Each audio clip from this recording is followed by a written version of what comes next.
Hey guys, pipe filters and fun here.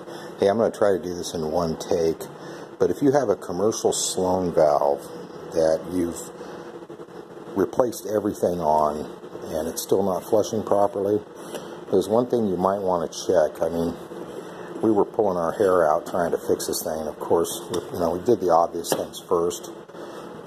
Replace the diaphragm, replace the little,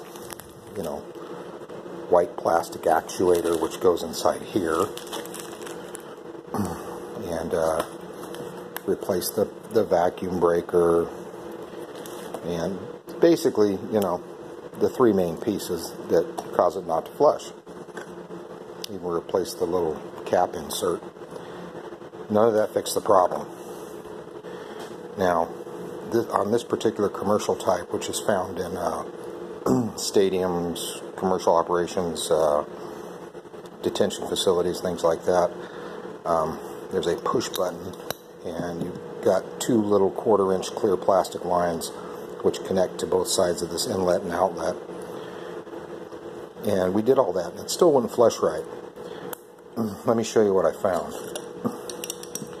And you wouldn't see this unless you're laying on your back, but on the bottom here, on the underside of this enclosure, this is where the actuator goes. I don't know if you can see that, but there's a little tiny hole there. Now what I did, I took a WD-40 straw off the can, cut the tip of it, and just stuck it up inside that hole and sprayed it. Now, as you can see, the other end of that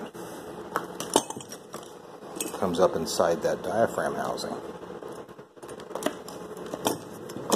It's hard to do this with one hand.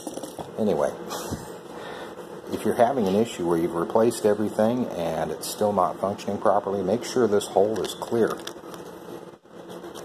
Because once I poked this straw in here, a bunch of water shot out, and then it immediately started flushing properly. So it goes right inside here, inside the diaphragm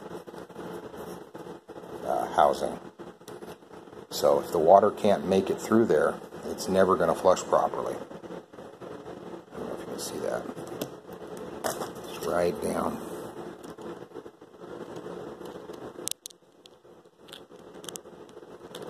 Right down there. There's the hole where it comes inside, but it comes up from underneath here. And like I said, unless you're laying on your back when you're working on this thing, you're never going to see this tiny little hole. So I don't know if all these valves are the same as far as having that particular hole there, but this is one style where that's very important to keep that clear. So anyway, if you're beating your head against the wall trying to repair a Sloan valve, you might want to take a look at that. Take care. Don't forget to subscribe. Hit that bell down below. And I'll talk to you guys soon. Take care.